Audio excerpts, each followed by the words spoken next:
Hello and welcome to The Gaggle, where we challenge and, if necessary, destroy media narratives. I'm George Samueli. With me today, of course, is co-founder of The Gaggle, Peter Lavelle, host also of RT's talk show Crosstalk. Well, the other day, the New York Times ran a very long and a very strange article stating that the US government will, in the next 3 weeks, embark on clandestine cyber attacks on Russia. Apparently, this is in retaliation for the Russian cyber attacks, alleged Russian cyber attacks, alleged by the United States government, Russian cyber attacks against SolarWinds at the end of last year. Now, whenever you read an article like this, you're always scratching your head in bafflement because the obvious question is, well, if it's going to be clandestine, why are you blabbing about it to the New York Times when you know that the Russians are going to be reading this and wondering what the hell are you up to? So that's obviously one thing. The other thing is that if it is just a matter of sending a signal to Moscow, then it's been sent. then the Russians will say, well, why are you sending us this signal? What are you trying to do to us? And if you're not going to do anything after warning us, then you kind of look rather like an idiot. So that's one thing. But there's, of course, a more dangerous aspect to it, which is that if, God forbid, let's say there's something goes wrong with air traffic control in Moscow airport. Two massive airliners crash midair. Hundreds of people are killed. Then what are Russians going to conclude? They will conclude that this was sabotage by the United States. And even if the United States sends a message to the Kremlin saying, well, we had nothing to do with this, no one's going to believe it. Because that's what you would say after having done something like that. And that's what the New York Times said. Exactly. And that, of course, will invite retaliation. And, is the United States ready for some calamity at one of its hydroelectric plants, causing, massive flooding, again, hundreds of people getting killed. So this kind of cyber warfare seems a particularly destructive and pointless activity. I mean, what do you hope to gain from it? Right. And even more seriously, if there is an escalation of conflict between Russia and the United States, the one area that you don't want anyone messing around with is cyber communication, because you want to end the conflict as early as possible. And if all the communications are messed up, then you're not going to be able to end it. And a very dangerous escalation involving nuclear weapons becomes likely. So it all seems remarkably pointless, coming from a remarkably pointless administration. Peter, what's your take? Well, I mean, we have to recall in the waning days of the Obama administration, this was mulled as well, because this is the beginnings of the hoax. And it was in the highest levels of the administration, they were thinking, well, maybe, if in fact Russia did hack our democracy, whatever that means, I still don't know what it means 5 years later. What if you do conduct a cyber attack, they might retaliate. And what does each side know what is proportional? Okay, another issue here. Why is the New York Times doing this? Okay, I have a theory, okay, but I'm going to hold that to the side for a second. A third one, if you make this kind of announcement, what's to stop a non-state actor to start fiddling with everything? Pull the electricity grid in Krasnodar, okay? And then, well, we've been waiting for it. Okay, well then Michigan loses its grid, okay? Rachel Maddow, it'll finally happen. Okay. Kind of reminiscent of those James Bond movies, with Spectre. How do I provoke a conflict between America and then the USSR? I'll just fake a cyber attack. Then the two of them can destroy each other, and then I can take over the world. That's right. I mean, these early 007 films have a lot of geopolitics in it, and it foresaw the future. Seriously, actually.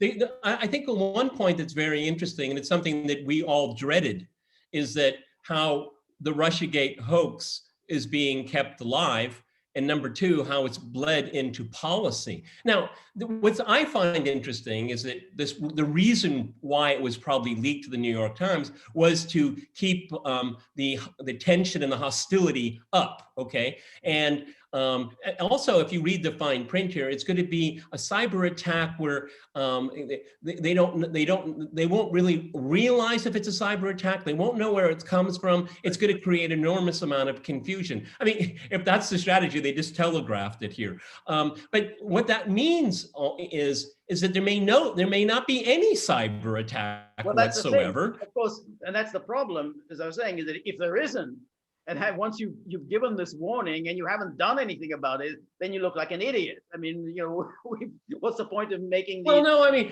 we did it, but we are so clever. We're so clever. They don't even know we did it. Okay. Right. I mean, this is juvenile delinquency in foreign policy, but I think it's driven by domestic politics. They ran with this. They don't know how to let it go. And there's apparently, from what you and I are witnessing and our audience is witnessing, is there's 1,001 ways you can apply this hoax, okay, and keep it going.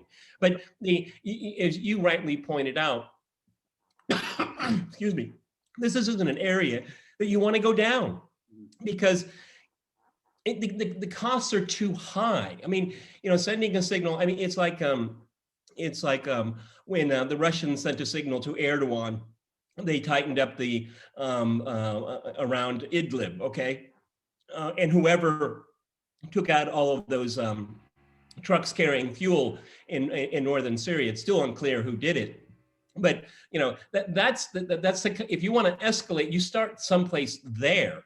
You don't go one-to-one. That's what we learned during the Cold War. You don't do that.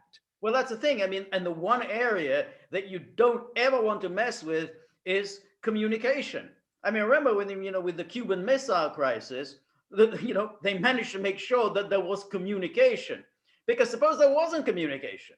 Suppose, everything went towards that conflict. The Americans would have boarded a Soviet ship, and all hell would then have broken loose.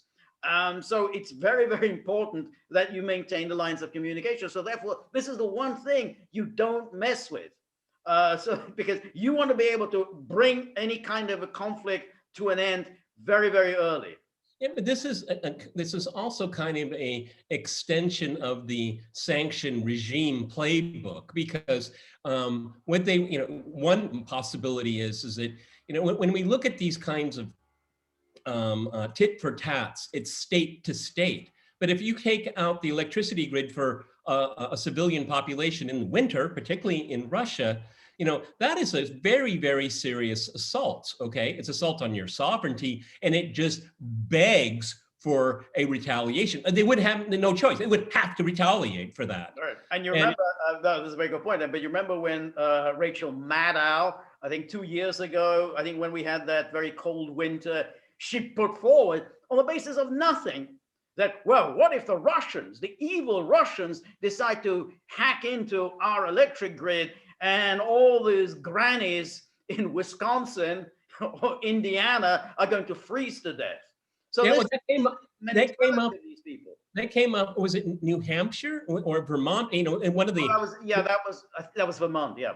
Yeah, and that's a phony story. It was a phony story. Right. Okay, malware got into the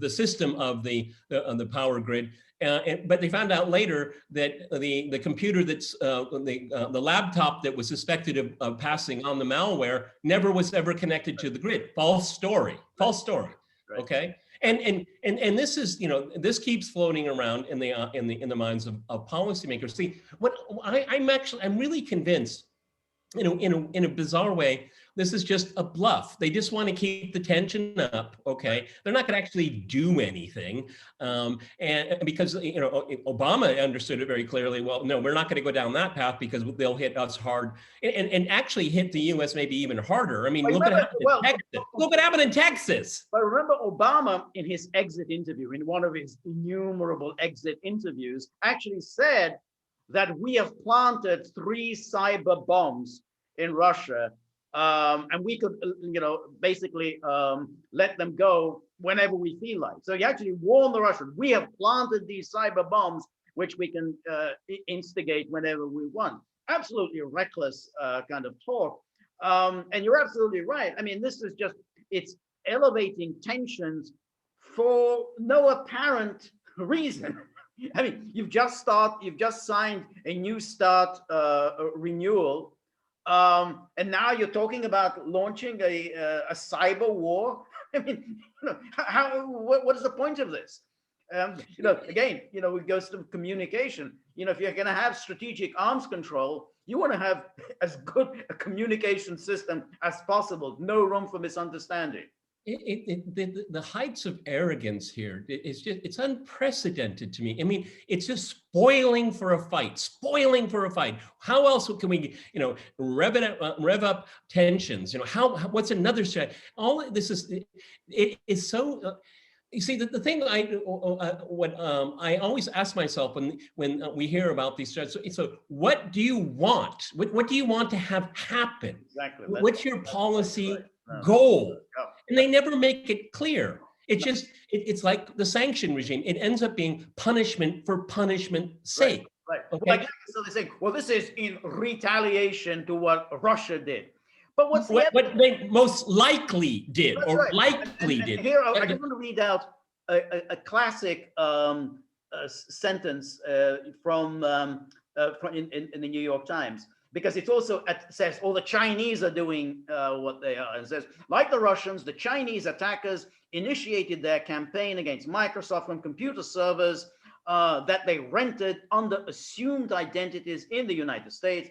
Both countries know that American law prohibits intelligence agencies from looking in systems based in the United States, and they are exploiting that legal restriction. Now, anyone who believes the intelligence, no, we're not going to spy on anything internal. And John Brennan used the CIA to spy on the Senate. Okay. Oh, no, we don't do that kind of thing. No, exactly. The law is the law. We stick with the law.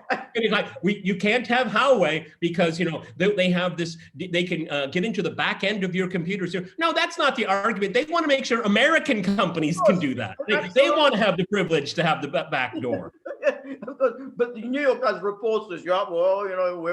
We know we're not supposed to spy on Americans. Okay, well, that's it. Our intelligence, and then spy on Americans.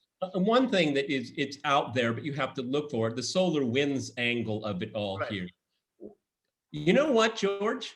I guess they changed it, but until they changed it, you could have gotten into their system with the password solar winds 123. That's right. That's it. Yeah. Okay. Apparently, and this has been documented and it's been verified, is that there was an intern that actually took the password and put it on the internet. So it was freely being passed around. And so, but the Russians likely did it when the password is on the internet. That's it. Exactly. And that's the thing. That all of this stuff, all of it is entire speculation. The notion that you can actually determine, Russian government actors were behind it, the Chinese were behind it. I mean, Trump was right. It could be the Russians, could be the Chinese, could be some 400-pound guy lying on the sofa playing with his laptop. We have no idea. Since they're admitting themselves that state entities use phony identities, then how do you know? How can you possibly know that this is a state entity that's behind this? It's in pure speculation and used for propaganda purposes to escalate a conflict. And as you say, toward what end? What is this a kind of a domestic political thing? Well, with the Democrats, it really is. I mean, they rode to power on basis of hostility toward Russia, and they seem to be decide that they're going to stay in power on the basis of hostility toward Russia. Well, John Podesta's Gmail password was password. Okay, but we were sold the bill of goods. We were sold the bill of goods that it was WikiLeaks, which is exactly Russia. That's what Hillary Clinton had to say. But I mean, how many individuals and foreign intelligence services, George, would you bet rifled through John Podesta's emails, okay? I mean, no, you're not going to admit it because you don't want anyone to know that you're rifling through the emails. So you just keep dipping in. I'm sure the Macedonian kids were having a great time with it as well, okay? How long was it going on before he knew that? Because his password was password. And SolarWinds, what a sophisticated operation they are. Their password is SolarWinds123. I mean, this is just negligence on the part of John Podesta and SolarWinds, okay? And you want to have a muscular, aggressive foreign policy because of the negligence of others. Think about it. Right. No, that's exactly right. But I think there's a deeper problem here, which is the Democrats are pursuing a domestic agenda that is, to say the least, controversial, likely to antagonize swing voters, the kind of voters that they might want both in the midterms and in the presidential election 2024. So it's a good idea for them to engineer foreign conflicts. And they seem to have a number of foreign conflict balls up in the air. They've obviously got a number of them with Russia and Ukraine, Russia, Syria. Now we've got the cyber war. With Iran, relations are poor. Syria, they seem to be wanting to get re-involved in Syria. So it looks to me like they're trying to distract, and apart from also Biden himself. I mean, it's becoming a serious news story, which is, who is running the administration? Who's in charge? Because the vice president, Kamala Harris, seems to be conducting diplomacy, unheard of, but she seems to be doing an awful lot of that. Who's sending warships into the Taiwan Straits? Why? What is the point of that here? Right. Yeah, you're absolutely right. I mean, and that's something that we'll probably talk on crosstalk about is about the perceptions of the U.S. Because there seems to be a vacuum of leadership. Again, this caveat is always very important. I don't take any pleasure in saying these things here. I think there are people who will remain nameless here. On Fox News that will take it way too far. I'm tired of hearing it over and over again. It is a concern. And I think the liberal media we have to address it, okay? Because it's just too much power is invested in one office, in one person, and we have to have clarity. And I don't care what party you're in or your ideology, we have to first know who the decision maker. But I think Fox News, and then obviously you're referring to Sean Hannity, who says things like, well, our enemies, Russia, China, Iran, North Korea, they're looking at it and they're going to try and take advantage of it. Completely wrong. Russia, China, North Korea, Iran look with anxiety because they don't know who's in charge. They don't know who's in charge, then they don't know what the policy is, and therefore they don't know what would happen. Who do you listen to? Exactly. Who do you listen to? Right. I mean, if you get a phone call, are you a real decision maker? Exactly. Who is it? Kamala Harris. Who actually ordered that bombing in Syria? A couple of weeks ago. Who did it? Was it Kamala Harris? Was it this guy Lloyd Austin? The media seems to suggest it was Lloyd Austin. Well, how does the defense secretary get to start ordering these things? Russians and Chinese look with concern because it's instability. Nobody wants instability. Yeah. So, again, let's see where it stands. I mean, we started out by talking about this very strange article in the New York Times, which, of course, the New York Times has just turned into a stenography. I mean, I really want to point out to our viewers here, particularly in security and foreign policy, when you see these names in the New York Times and Washington Post, they are just cutouts. They're placed there to be the conduit for the CIA, for the Defense Department, NIA, all of them. Okay, they're the thinnest part of the bottle. Okay, the bottleneck to get it out. Okay, so it's very curious to me. I mean, who's saying that there's going to be a cyber attack? Is someone in the NSA? Is it? Right. We don't know. That's right. So that's the thing. I mean, the Russians and the Chinese read this. And they're baffled by it. I mean, again, if it's secret, why are you blabbing about it to the New York Times? If you're threatening, then we don't care very much for threats. And if you don't follow through on a threat, then you look foolish. So and then again, if something terrible happens, we know where we're going to look, and we know where we're going to point fingers. And even if they come back to us and say, oh, no, we weren't responsible for this calamity at this nuclear power station, no one's going to believe it. Well, we read the New York Times. We're not. Maybe we should cancel our subscription, huh? Well, they probably should. No, what really is horrifying about this is that it's like this approach is almost like assuming that we have this capacity, but they don't. Right. It's ridiculous. It's Absolutely ridiculous. You know what? Before Blackberries went out of fashion, they have BlackBerry. They have some of the best encryption technology in the world. To this day, they still. I mean, their handsets are not popular as much, but their encryption is very powerful. They made a public bid for. They will pay X number of dollars for anyone that can crack their encryption. They wanted to see how hard it was. You know who they got? They got a couple of Russians. Okay. Right. And they were paid to do it. So don't underestimate the ingenuity of people here. Right. And another just kind of a nice side story that our viewers might find interesting. Do you know that the Russian Foreign Ministry, they've gone back to typewriters? Yeah. They've gone back to typewriters. So because then they're not connected in any way. All right. No, I think it's who is the soundest thing to do. No, I mean the very fact they're saying, oh, we're retaliating against the Russians. The Russians started it. But then, I mean, well, if the Russians have this capability, how do you know they're not going to retaliate to your retaliation? And so it goes on. And as we already said, I mean, when it gets to the cyber level, you are dealing with serious calamities, and the notion that you can limit it to cyber is absurd. Because if there is a horrible accident, hundreds are killed, it's not going to be limited to that. Then it's a warlike act, and it's war, and then all bets are off. So it's a very foolish thing. Oh well, we'll just have a cyber attack, and maybe they'll retaliate, and then we'll just call it a day.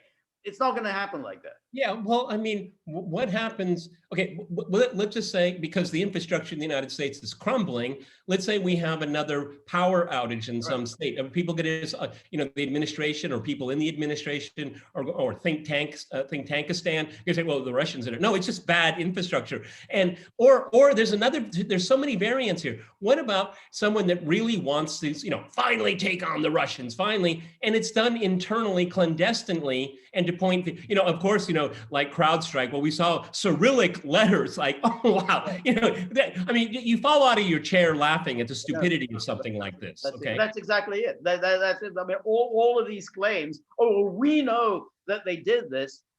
It's ridiculous. I mean, there's no way that you can determine this.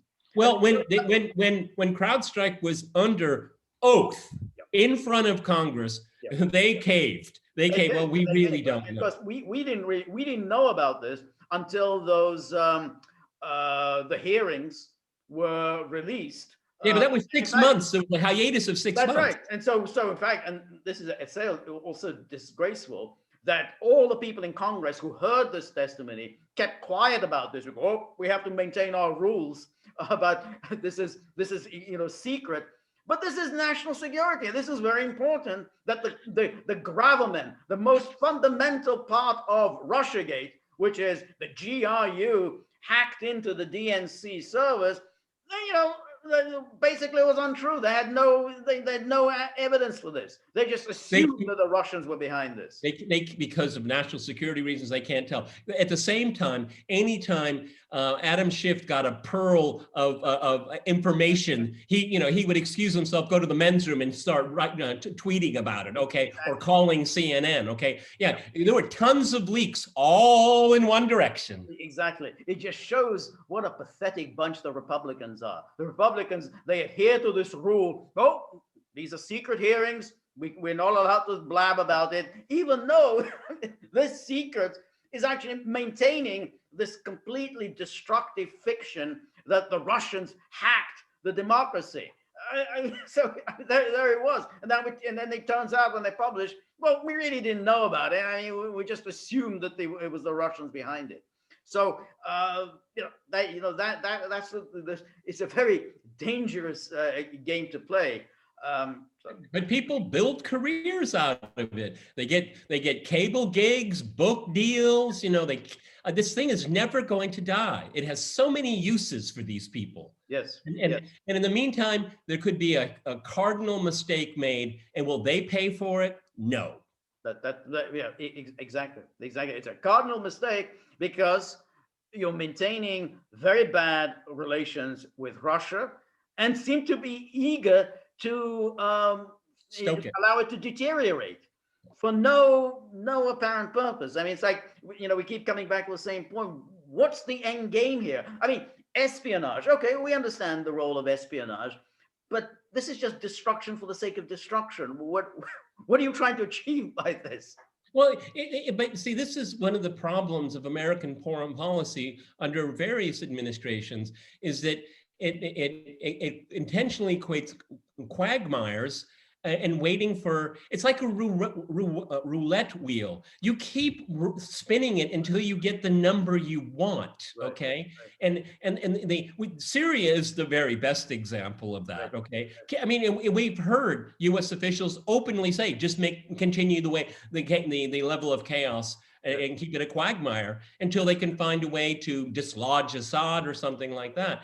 And all of the destruction that goes entail with that, it's just extraordinary how cavalier these people are. No, well, of course, the classic of that was the this big new Brzezinski plan of sending aid to the Mujahideen in Afghanistan to create a quagmire for the Russians. And of course, you know, their Vietnam. Exactly. For the next 50 years, we've been living with the consequences of that, because you gave money and weapons to the worst fanatics in the world, just in order to create a quagmire for. And they made it all the way to the Oval Office, didn't they?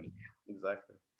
All right. Well, Peter, we will, of course, maintain our laser-like focus on the brilliant people who are running American foreign policy. We are on Rumble. Please look us up on Rumble. And remember, if you like the gaggle, please like, share, and subscribe. See you soon. Bye.